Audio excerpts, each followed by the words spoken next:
58. Ante os que partiram. Reunião pública de 24 de agosto de 59. Questão número 936. Nenhum sofrimento, na terra, será talvez comparável ao daquele coração que se debruça sobre outro coração regelado e querido que o ataúde transporta para o grande silêncio. Ver a névoa da morte estampar-se, inexorável, na fisionomia dos que mais amamos e cerrar-lhes os olhos no adeus indescritível. É como despedaçar a própria alma e prosseguir vivendo. Digam aqueles que já estreitaram de encontro ao peito um filhinho transfigurado em anjo da agonia, um esposo que se despede, procurando debalde mover os lábios mudos. Uma companheira cujas mãos consagradas à ternura pendem extintas, um amigo que tomba desfalecente para não mais se erguer, ou um semblante materno acostumado a abençoar, e que nada mais consegue exprimir senão a dor da extrema separação através da última lágrima. Falem aqueles que, um dia, se inclinaram, esmagados de solidão, à frente de um túmulo, os que se rojaram em prece nas cinzas que recobrem a derradeira recordação dos entes inesquecíveis, os que caíram, varados de saudade, carregando no seio o esquife dos próprios sonhos, os que tatearam, gemendo, a lousa imóvel, e os que soluçaram de angústia no ádito dos próprios pensamentos, perguntando, em vão, pela presença dos que partiram.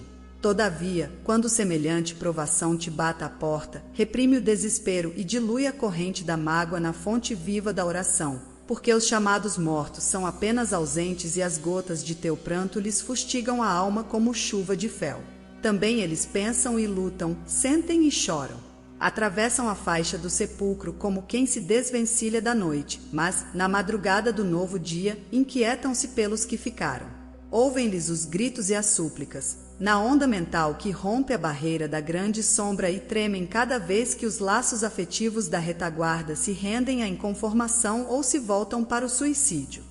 Lamentam-se quanto aos erros praticados e trabalham, com afinco, na regeneração que lhes diz respeito. Estimulam-te a prática do bem, partilhando-te as dores e as alegrias. Rejubilam-se com as tuas vitórias no mundo interior e consolam-te nas horas amargas para que te não percas no frio do desencanto. Tranquiliza, desse modo, os companheiros que demandam o além, suportando corajosamente a despedida temporária, e honra-lhes a memória, abraçando com nobreza os deveres que te legaram.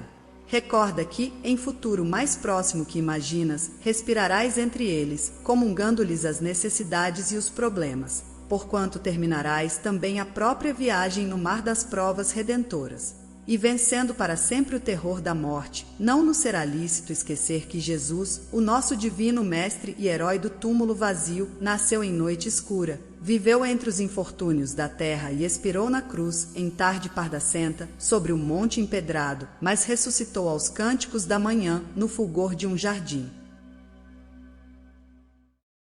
59. Fenômeno magnético. Reunião pública de 28 de agosto de 59. Questão número 427. Quem admite hoje o fenômeno magnético, por novidade, se esquece naturalmente de que, no Egito dos Ramsés, velho papiro trazido aos nossos dias, já preceituava quanto ao magnetismo curativo, pousa a tua mão sobre o doente e acalma a dor, afirmando que a dor desaparece.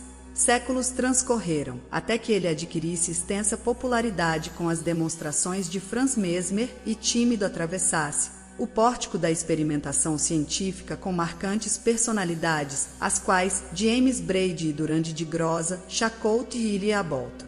E nos tempos últimos, ei-lo em foco, desde os mais avançados gabinetes das ciências psicológicas até os espetáculos públicos, nos quais a hipnose é conduzida indiscriminadamente para fins diversos. Entretanto, importa considerar que é justamente em nosso Senhor Jesus Cristo que ele atinge o seu ponto mais alto na humanidade.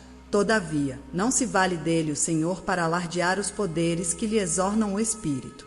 Não lhe mobiliza os recursos para impressionar sem proveito. Não lhe requisita os valores para discussões estéreis.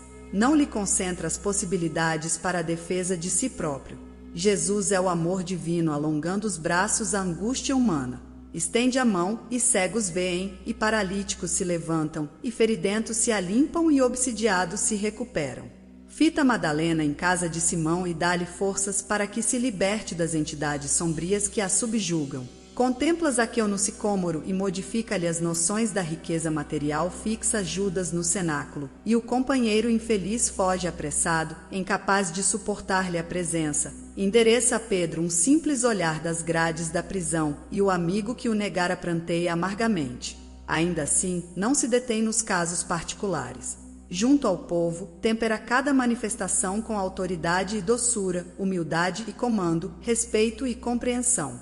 De ninguém indaga a prática religiosa para fazer o bem. No ensinamento, utiliza parábolas para não ferir fosse a quem fosse. A todos oferece o apaziguamento da alma antes da cura física. Não procura os poderosos da terra para qualquer entendimento, e sim, busca de preferência os que passam curvados sob o jugo das aflições. Não se faz precedido de arautos e batedores. Não demanda lugares especiais para a exibição dos fenômenos que lhe vertem das faculdades sublimes. E para imprimir o magnetismo divino da boa nova na mente popular, traça no monte as bem-aventuranças da vida eterna, proclamando veemente: felizes os humildes de espírito, porque a eles toca o reino dos céus. Felizes os que choram, porque serão consolados. Felizes os afáveis, porque possuirão a terra. Felizes os que têm fome e sede de justiça, porque serão fartos. Felizes os misericordiosos, porque obterão misericórdia. Felizes os que trazem consigo o coração puro, porque sentirão a presença de Deus. Felizes os pacíficos e os pacificadores, porque serão chamados filhos do Altíssimo. Felizes os que forem perseguidos sem causa, porque o reino dos céus lhes pertence. Se afeiçoas, assim, ao fenômeno magnético, seja qual for o filão de tuas atividades, poderás estudá-lo e incrementá-lo, estendê-lo e defini-lo, mas, para que dele faças motivo de santidade e honra, somente em Jesus Cristo encontrarás o luminoso e indiscutível padrão. 60. Estranho delito. Reunião pública de 31 de agosto de 59. Questão número 798. Observando a hostilidade manifesta que vem sofrendo a doutrina espírita desde a enunciação dos seus princípios com Allan Kardec, estudemos o motivo pelo qual teria sido Jesus condenado na barra dos tribunais humanos.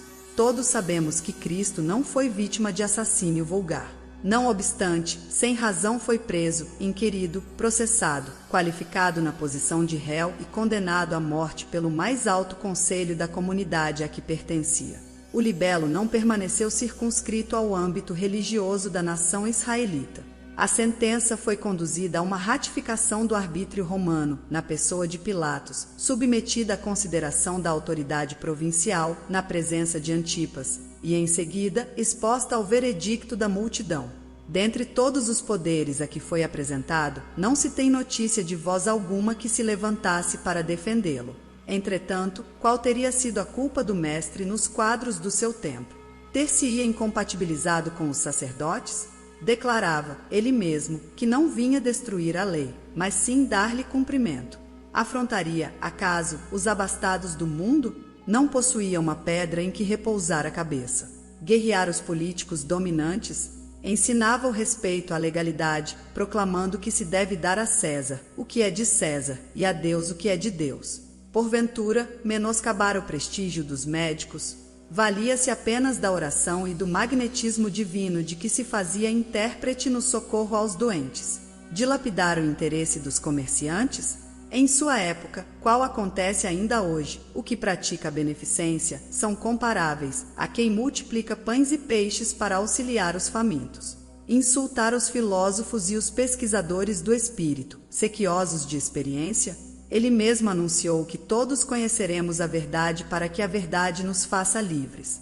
E depois de crucificado, seus continuadores legítimos por muito tempo foram perseguidos, humilhados, espancados, martirizados e ridicularizados, apodrecendo nos cárceres, algemados a ferros, supliciados em gabinete de tortura, passados a fio de espada ou cedidos à sanha de feras sanguinárias nos espetáculos públicos. E agora que a doutrina espírita lhe revive os ensinamentos, quantos lhe esposam o programa de educação e justiça, de libertação moral e fraternidade pura? já que a evolução do direito entre os homens não mais permite se ergam cruzes e fogueiras para os que creem na sabedoria e no amor da providência divina. Padecem calúnia e vilipêndio, sarcasmo e perseguição. Isso, porém, acontece simplesmente porque a infração do espiritismo, que reverencia a religião, ilumina a filosofia e venera a ciência, tanto quanto o delito de Jesus e de seus genuínos seguidores nos primeiros 3 séculos do cristianismo apostólico. É o de combater o cativeiro da ignorância e o império do vício, a sombra da mentira e o domínio da opressão, ajudando a alma do povo a sentir e a raciocinar.